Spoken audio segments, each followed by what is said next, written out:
Halo semuanya, perkenalkan kami dari kelompok 3 akan mempresentasikan materi kami tentang sediaan steril metronidazole injeksi.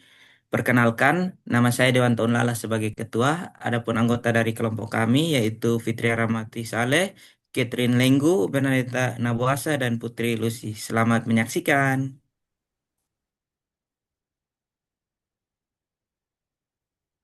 Yang pertama, kita masuk pada bagian pengadaan dan juga kualifikasi material.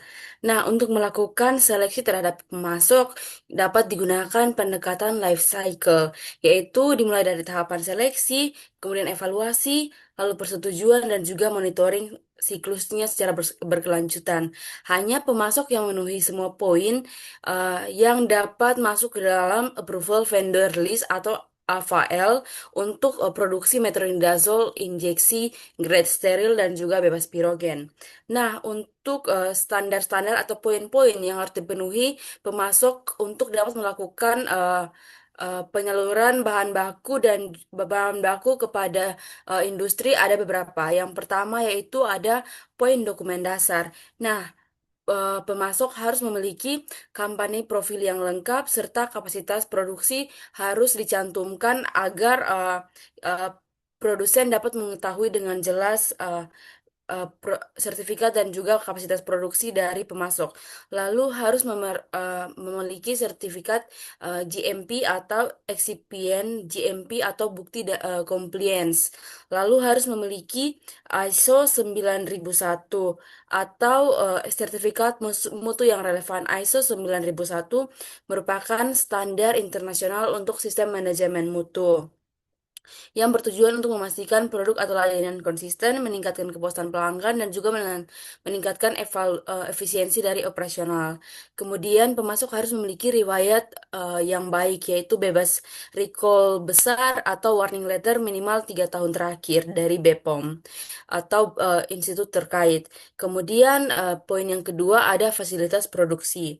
Pemasok harus memiliki fasilitas parenteral grade atau clean room grade A, B, C sesuai dengan aneks steril. Kemudian proses sterilisasi dan juga depyrogenation yang tervalidasi. Kemudian sistem water for injection dengan endotoksin kurang dari sama dengan 0,25 endotoksin unit per mililiter. Kemudian sistem cleaning dan juga sanitasi tervalidasi untuk mengendalikan endotoksin dan juga bioburden. Kemudian yang berikut ada poin sistem mutu. Pemasok harus memiliki quality management system yang terdokumentasi, baik itu SOP, produksi, pengujian, defisiasi, serta harus menerapkan CAPA. Lalu harus menerapkan prosedur change control yang kuat dan juga misalnya ada perubahan wajib untuk diberitahukan. Lalu harus memiliki traceability atau ketelusuran rantai pasok yang lengkap untuk memudahkan eh, produsen dalam mengetahui eh, rantai pasok dari produsen, dari pemasok. Lalu ada poin bahan baku, pemasok harus memiliki sertifikat of analysis atau COA lengkap yang mencantumkan uji sterilitas, uji endotoksin, baik LAL test, dan juga harus memiliki identitas SI particulate matter dan juga harus memiliki pengujian di lab yang terkualifikasi. Lalu yang berikut bersedia di audit on-site atau remote oleh tim QA dan juga bersedia menandatangani quality agreement atau kewajiban COA, notifikasi perubahan dan juga tanggung jawab defisiasi atau recall. Lalu harus ada persyaratan pengemasan dan juga transportasi yang menjaga sterilitas dan juga bahan bebas dari pirogen. Nah, ini merupakan contoh eh, COA dari bahan aktif metronidazole dan juga excipientnya itu yang di sini ada sodium klorid. Selanjutnya. Nah, yang berikut kita masuk pada spesifikasi dari bahan baku grade steril yang akan digunakan dalam produksi metronidazole injeksi. Nah, yang pertama itu ada bahan aktifnya, yaitu metronidazole. Adapun yang pertama persyaratan umumnya itu atau harus termasuk dalam grade steril, low bioburden, dan juga parenteral grade. Kemudian harus pemberiannya itu harus kristal putih hingga kuning pucat, tidak berbau atau berbau ringan. Kemudian untuk pengujian identitasnya itu harus dilakukan sesuai dengan USP, baik itu melalui infrared, UV ataupun melalui pengujian kromatografi. Kemudian untuk pengujian kadarnya itu harus mencapai kadarnya itu 99,0 sampai 101,0% dalam keadaan kering. Kemudian untuk partikular meternya itu sesuai dengan USP itu harus memenuhi persyaratan small volume injection. Kemudian untuk bioburden, nah bioburden itu apa? Bioburden adalah jumlah total mikroorganisme baik bakteri, jamur dan lain-lain yang masih hidup dalam bahan sebelum dilakukan proses sterilisasi akhir. Nah, untuk metronidazole atau bahan aktifnya itu eh, bioburden-nya itu harus rendah, yaitu kurang dari sama dengan serat kurang dari sama dengan 100 100 koloni forming unit per gram atau sesuai dengan validasi. Kemudian batas endotoksin harus khusus sesuai dengan USP. Endotoksin itu apa? Endotoksin merupakan racun atau toksin yang berasal dari dinding luar bakteri baik gram positif maupun gram negatif yang meskipun mati namun bakteri tersebut sangat berbahaya. Nah, untuk metronidazolnya ini endotoksinnya itu tidak boleh lebih dari 0,35 eh, apa 0,35 endotoksin unit per miligram metronidazole. Kemudian yang kedua ada bahan excipientnya itu yang pertama ada sodium klorid. Untuk persyaratannya itu harus parenteral grade, steril dan juga pirogen free. Pemberiannya itu kristal putih tidak berbau. Untuk pengujian identitasnya itu sesuai dengan USP melalui reaksi natrium dan juga klorida. Untuk pengujian kadarnya itu harus mencapai 99,0 sampai 100,5% dalam keadaan kering dan juga untuk partikulat meternya itu sesuai dengan USP harus memenuhi persyaratan small volume injection. Kemudian untuk bioburdennya itu harus rendah dalam keadaan steril atau low bioburden. Kemudian batas endotoksinnya itu kurang dari sama dengan 0,25 endotoksin unit per mililiter atau sesuai dengan monografi yang tertera. Kemudian untuk eksipien yang kedua yaitu di basic sodium fosfat dihidrat. Nah, untuk persyaratan yang umumnya itu harus parenteral grade, steril, dan juga pirogen free. Pemberiannya itu serbuk putih dan juga higroskopis. Nah, untuk identitasnya itu sesuai USP dengan pengujian reaksi natrium dan juga fosfat. Untuk kadarnya itu harus mencapai 98,0 sampai 100,5%. Untuk partikulat meternya itu memenuhi persyaratan small volume injection dan juga biobadannya itu harus rendah, kurang dari sama dengan 100 CFU per gram atau sesuai dengan validasi. Kemudian untuk batas endotoksinnya itu harus rendah, biasanya itu kurang dari 0,25 endotoksin unit per miligram atau sesuai dengan COA. Dan juga citric acid anhydrose-nya itu untuk persyaratannya itu parenteral grade, steril dan juga pirogen free. Pemberiannya itu serbuk putih tidak berbau. Untuk pengujian identitas sesuai dengan USP melalui reaksi sitrat dan juga kadarnya itu harus mencapai 99,5 sampai 100,5% dalam keadaan kering dan juga partikulat meternya itu harus memenuhi persyaratan small volume injection, kemudian biobarannya itu harus rendah, kurang dari sama dengan 100 CFU per gram atau sesuai validasi dan juga batas endotoksinnya itu harus rendah, biasanya kurang dari sama dengan 0,25 endotoksin unit per miligram atau sesuai dengan COA. Dan yang terakhir untuk water for injection-nya itu harus steril dan juga pirogen free. Kemudian pemberiannya itu cairan jernih, tidak berwarna, tidak berbau. untuk pengujian identitasnya itu sesuai USP melalui uji konduktivitas dan juga TOC. Kemudian untuk kadarnya itu, untuk kadar pelarut dapat disesuaikan dan juga partikular matternya itu memenuhi persyaratan small volume injection. Kemudian untuk biobadannya itu harus steril, tidak ada pertumbuhan mikroba sama sekali. Kemudian untuk batas endotoksinya itu kurang dari 2,25, kurang dari 0,25 eh, endotoksin unit per mililiter.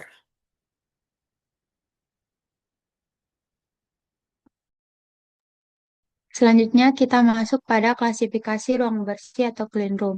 Nah, ruang bersih atau lingkungan yang dirancang khusus dengan pengendalian ketat terhadap jumlah partikel di udara dan mikroba untuk mencegah kontaminasi pada produk steril. Ruang bersih ini dapat dikategorikan menjadi 4 tingkat, yaitu tingkat A, B, C, dan D berdasarkan tingkat kekritisan operasi yang dilakukan di setiap area. Yang pertama ada grade A atau kelas A, merupakan area dengan tingkat kebersihan paling tinggi dalam produksi steril. Area ini digunakan untuk operasi kritis yang secara langsung berhubungan dengan produk steril dalam kondisi terbuka. Biasanya kelas A ini menggunakan laminar airflow yang menghasilkan aliran udara searah dan difiltrasi menggunakan HEPA filter untuk meminimalkan kontaminasi partikel dan mikroba. Kelas A diperuntukkan bagi operasi yang paling kritis, seperti pengisian aseptik, peracikan, dan penanganan terbuka produk steril. Setara dengan kelas ISO 5 baik saat dia maupun beroperasi. Untuk batasan partikelnya itu kurang dari atau sama dengan 3.520 partikel berukuran lebih besar atau sama dengan 0,5 mikrometer per kubik. Dan juga untuk penerapan pada metronidazole injeksi, grade A ini digunakan untuk pengisian vial, pengisian ampul, steril filtration output, dan penutupan vial steril. Selanjutnya ada grade B, di mana kelas B ini merupakan area pendukung proses aseptik atau background yang berlangsung di grade A. Nah, area ini memiliki tingkat kebersihan tinggi, namun sedikit lebih rendah dibandingkan grade A. Kelas B di sini berfungsi sebagai lingkungan latar belakang untuk zona kelas A dan mendukung penggoresan aseptik. Nah, setara dengan kelas 5, kelas ISO 5 saat diam, dan kelas ISO 7 saat beroperasi. Untuk batasan partikelnya itu, dalam keadaan diam, jumlah partikel kurang dari atau sama dengan 3.520 partikel berukuran lebih besar atau sama dengan 0,5 mikrometer per meter kubik. Nah, dalam pengoperasiannya itu, jumlah partikel kurang dari atau sama dengan 352.000 partikel berukuran lebih besar atau sama dengan 0,5 mikrometer per meter kubik. Penerapan pada metronidazole injeksinya ini digunakan sebagai area operator pengisian, area sekitar filling line, dan area pengawasan proses aseptik. Selanjutnya pada grade C, di mana kelas C ini merupakan area dengan tingkat kebersihan lebih rendah dibandingkan dengan grade B dan digunakan untuk proses sebelum tahap steril. Area ini biasanya digunakan untuk proses preparasi seperti pelarutan bahan aktif dan pencampuran larutan. Untuk kelas C di sini digunakan untuk tahapan yang kurang kritis, seperti menyiapkan larutan dan menangani komponen sebelum sterilisasi, setara dengan kelas ISO 7 saat diam dan kelas ISO 8 saat beroperasi.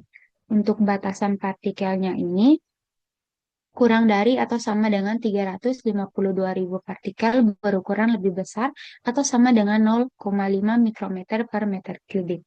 Nah, untuk penerapan pada metronidazole injeksi ini digunakan untuk pelarutan metronidazole, mixing bahan, dan persiapan sebelum filtrasi steril.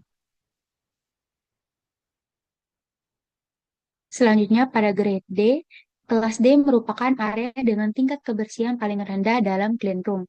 Nah, area ini digunakan untuk tahap awal produksi seperti penanganan bahan baku dan pencucian komponen sebelum masuk ke area yang lebih bersih. Nah, kelas D ini setara dengan kelas ISO 8 saat diam dan saat beroperasi dengan batasan partikel kurang dari atau sama dengan 3.520.000 partikel berukuran lebih besar atau sama dengan 0,5 mikrometer per meter kubik. Nah, penerapan pada metronidazole injeksi ini digunakan sebagai pencucian vial, persiapan bahan, dan penanganan awal.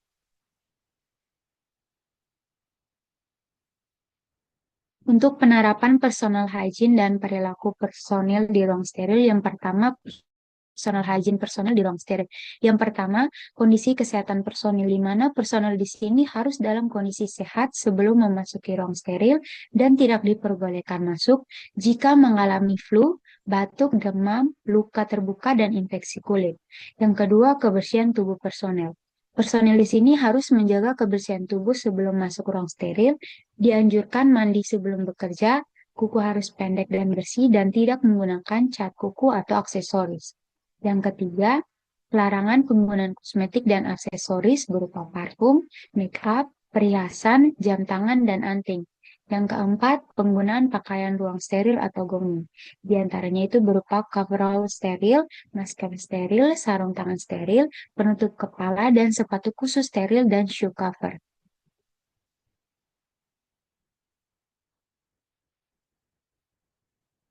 Kemudian untuk perilaku personel di ruang steril. Yang pertama di sini personel harus minim gerakan dan perlahan. Yang pertama menghindari aktivitas yang tidak diperlukan dan personel harus bergerak secara perlahan, di mana gerakan cepat dapat meningkatkan pelepasan partikel dari pakaian steril. Yang kedua, membatasi percakapan, di mana percakapan hanya dilakukan jika diperlukan dan tidak berlebihan. Yang ketiga, posisi kerja yang benar, tidak membelakangi area kerja steril, tidak menyentuh produk secara langsung, dan tidak menghalangi aliran udara atau laminat airflow.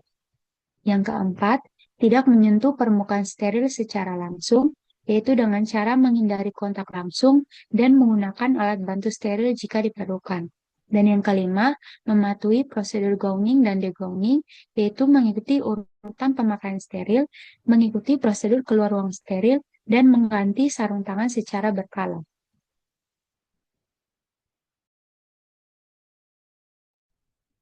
Baik, selanjutnya kita masuk pada metode produksi spesifik dari metronidazole injeksi.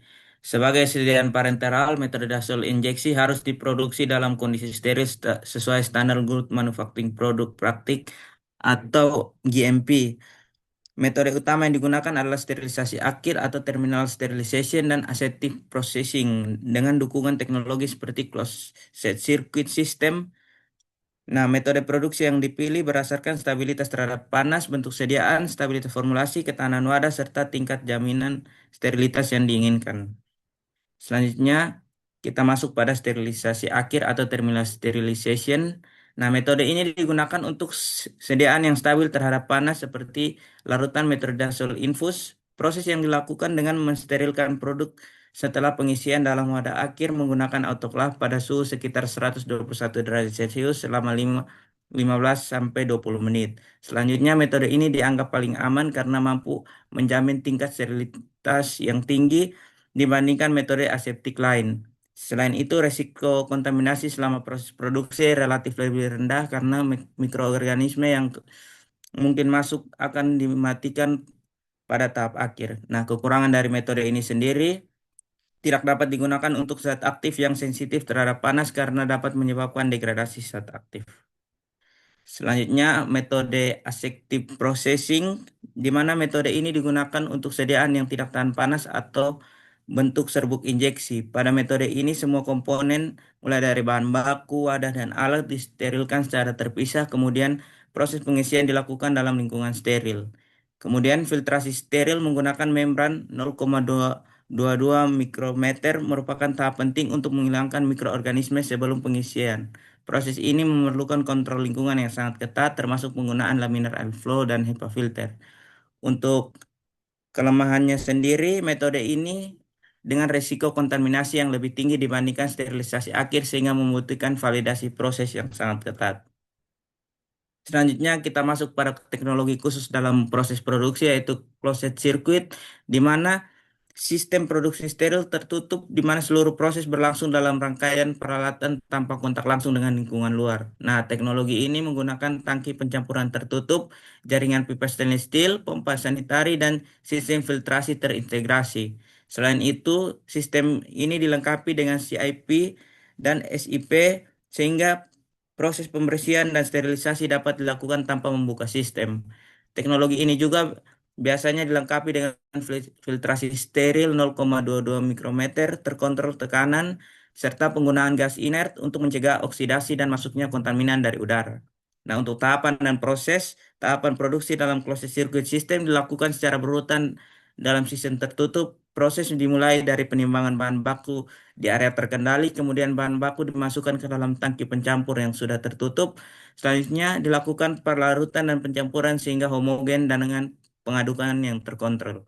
Selanjutnya, larutan kemudian dialirkan melalui filtrasi bertahap, yaitu filtrasi klarifikasi dan dilanjutkan dengan filtrasi steril menggunakan membran 0,22 mikrometer untuk menghilangkan mikroorganisme. Setelah itu, larutan steril ditransfer melalui pipa tertutup menuju mesin pengisian tanpa terpapar lingkungan luar. Nah, selanjutnya tahap akhir adalah pengisian dan penutupan wadah secara aseptik dan bila memungkinkan dapat dilanjutkan dengan sterilisasi akhir untuk meningkatkan jaminan sterilitas. Nah, selanjutnya kita masuk pada pengendalian dari kontaminasi sendiri. Yang pertama, penggunaan sistem tertutup secara signifikan untuk mengurangi paparan terhadap lingkungan luar. Yang kedua, dilakukan CIP dan SIP tervalidasi untuk memastikan tidak adanya residu maupun mikroorganisme yang tertinggal dalam sistem. Yang ketiga, digunakan filtrasi steril 0,22 mikrometer untuk menghilangkan mikroorganisme sebelum pengisian. Dan yang keempat, tetap dilakukan kontrol lingkungan pada area kritis, terutama saat pengisian dengan penggunaan HEPA filter dan clean room. Selain itu, dilakukan monitoring mikrobiologi dan partikulat secara berkala, serta penerapan prosedur aseptik yang ketat oleh operator untuk menimbulkan resiko kontaminasi selama proses, meminimalkan resiko kontaminasi selama proses. Selanjutnya parameter kritisnya yaitu ada suhu, tekanan, laju, integritas filter steril, pH larutan, waktu pencampuran, kebersihan peralatan, dan juga pengendalian parameter ini penting untuk menjamin mutu dan sterilitas produk sesuai standar yang berlaku.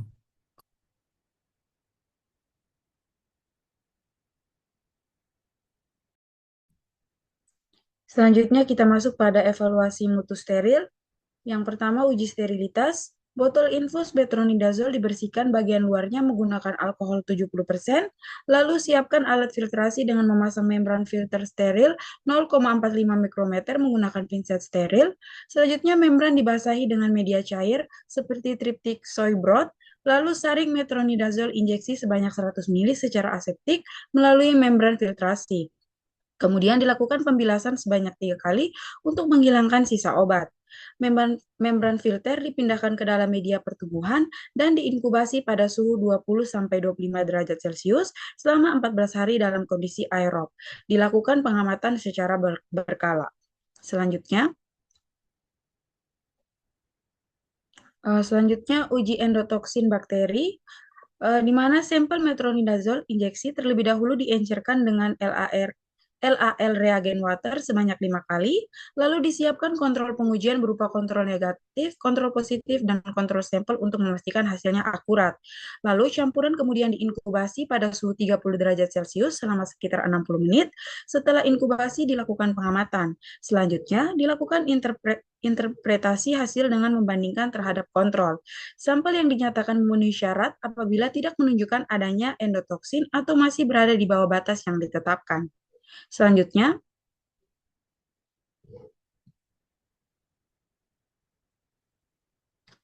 uji partikulat. Pengujian dilakukan dengan metode light obscuration atau penghaburan cahaya atau metode mikroskopik, di mana sampel metronidazol injeksi terlebih dahulu dikocok perlahan agar homogen, kemudian sampel dimasukkan ke dalam alat partikel counter. Alat ini akan bekerja dengan cara mendeteksi partikel berdasarkan cahaya yang terhalang saat partikel melewati sensor.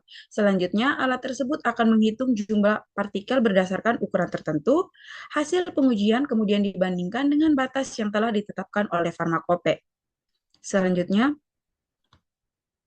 uji kebocoran ampul atau vial. Vial diperiksa terlebih dahulu untuk memastikan tidak retak, tutup karet terpasang baik, dan larutan jernih. Vial dibalik tutupnya mengarah ke bawah, lalu dimasukkan ke dalam vacuum chamber.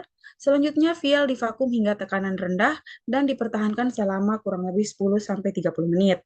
Kemudian diamati adanya gelembung atau keluarnya cairan sebagai tanda kebocoran. Selain itu, tekanan dikembalikan normal dan vial dikeluarkan.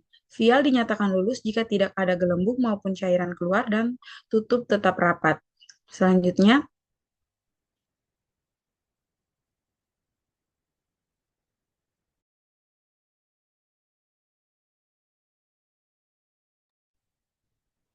Selanjutnya, pengolahan limbah.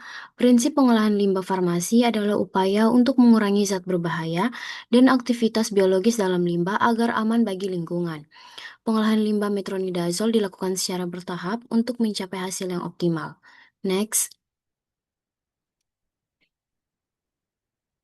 Yang pertama ada pretreatment atau pengolahan awal, dilakukan screening, proses penyaringan dilakukan untuk menghilangkan partikel kasar seperti plastik, karet infus, dan material padat lainnya. Yang kedua egualisasi, tangki egualisasi berfungsi untuk menstabilkan debit, konsentrasi, dan juga karakteristik limbah sebelum masuk ke tahap berikutnya. Yang ketiga penyesuaian pH, pH limbah disesuaikan agar sesuai dengan kondisi optimal proses pengolahan lanjutan, terutama untuk proses oksidasi lanjutan seperti Fenton. Next. Yang kedua ada primary treatment. Proses ini menggunakan bahan kimia seperti aluminium sulfat atau ferric klorida untuk menggumpalkan partikel koloid sehingga mudah diendapkan. Yang ketiga secondary treatment atau pengolahan sekunder. Yang pertama ada pengolahan biologis. Pengolahan biologis adalah metode yang menggunakan mikroorganisme untuk menguraikan zat organik dalam limbah menjadi senyawa yang lebih sederhana seperti karbon dioksida dan air. Proses ini biasanya dilakukan dalam sistem lumpur aktif dengan kondisi aerob. Next. Untuk secondary treatment yang kedua yaitu ada Advanced Oxidation Process atau AOP yang merupakan metode pengolahan lanjutan yang sangat efektif karena menghasilkan radikal hidroksil, yaitu zat oksidator yang sangat kuat. Radikal ini mampu merusak struktur kimia metronidazol hingga terurai menjadi senyawa yang lebih sederhana dan tidak berbahaya. Yang pertama ada UV atau H2O2 dengan mekanismenya hidrogen peroksida yang disinari dengan sinar ultraviolet akan menghasilkan radikal hidroksil. Radikal ini kemudian menyerang dan merusak struktur metronidazol hingga terurai menjadi karbon dioksida dan air. Yang kedua ada fenton dan fotofenton. Ion besi bereaksi dengan hidrogen peroksida menghasilkan radikal hidroksil. Pada metode fotofenton ini, sinar UV digunakan untuk mempercepat regenerasi Fe2+ sehingga meningkatkan produksi radikal hidroksil. Next. Yang ketiga ada ozonasi. Ozon adalah gas yang memiliki kemampuan oksidasi sangat kuat dan dapat digunakan untuk menguraikan metronidazol. Dengan mekanisme ozon bereaksi dalam air dan menghasilkan radikal yang dapat menghancurkan senyawa organik. Yang keempat ada fotokatalisis. Metode ini menggunakan bahan katalis seperti seng oksida atau titanium dioksida yang diaktifkan oleh sinar ultraviolet. Dengan mekanisme, sinar ultraviolet mengaktifkan katalis sehingga terbentuknya radikal bebas dan radikal ini menguraikan metronidazol. Next. Yang keempat ada tertiary treatment. Dengan menggunakan membran filtration yang digunakan untuk memisahkan molekul kecil yang masih tersisa. Yang kedua ada absorpsi dengan menggunakan karbon aktif untuk menyerap sisa polutan yang ada. Dan yang terakhir ada disinfeksi dengan menggunakan UV atau klorin untuk membunuh mikroorganisme. Next. Selanjutnya ada inaktivasi metronidazol. Inaktivasi metronidazol adalah proses untuk menghilangkan atau menonaktifkan aktivitas biologis dari zat metronidazol sehingga tidak lagi memiliki efek dan tidak berbahaya bagi lingkungan. Next. Yang pertama ada oksidasi kimia. Metode ini menggunakan zat kimia seperti hidrogen peroksida, ozon atau reaksi dengan besi untuk menghasilkan zat oksidator yang kuat. Yang kedua ada fotodegenerasi. Dengan metode ini menggunakan sinar ultraviolet untuk merusak ikatan kimia dalam metronidazol. Yang ketiga ada fotokatalitik. Metode ini menggunakan bahan katalis seperti titanium dioksida atau seng oksida yang diaktifkan oleh sinar ultraviolet. Yang keempat ada AOP. Metode ini merupakan kombinasi dari beberapa proses yang menghasilkan radikal hidroksil dalam jumlah yang besar. Next.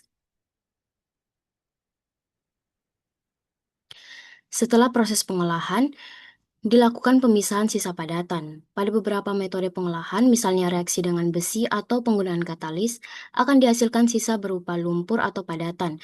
Penanganannya yaitu dipisahkan melalui sedimentasi atau filtrasi, dikeringkan lalu dikelola sebagai limbah bahan berbahaya dan beracun. Kemudian, melakukan pengujian kualitas limbah, air hasil pengolahan harus diuji untuk memastikan tidak mengandung zat berbahaya dan tidak bersifat toksik.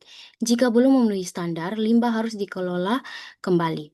Yang ketiga ada pengolahan lanjutan. Sebelum dibuang, limbah cair biasanya diproses lagi untuk memastikan benar-benar aman dengan penyaringan dengan membran untuk menghilangkan sisa zat kecil, penyerapan menggunakan karbon aktif dan juga disinfeksi dengan sinar ultraviolet atau bahan kimia. Yang terakhir, pembuangan ke lingkungan. Jika sudah memenuhi standar, limbah dapat dibuang ke badan air atau sungai atau dialirkan ke sistem pengolahan lanjutan umum dengan tujuan tidak mencemari lingkungan dan tidak membahayakan makhluk hidup.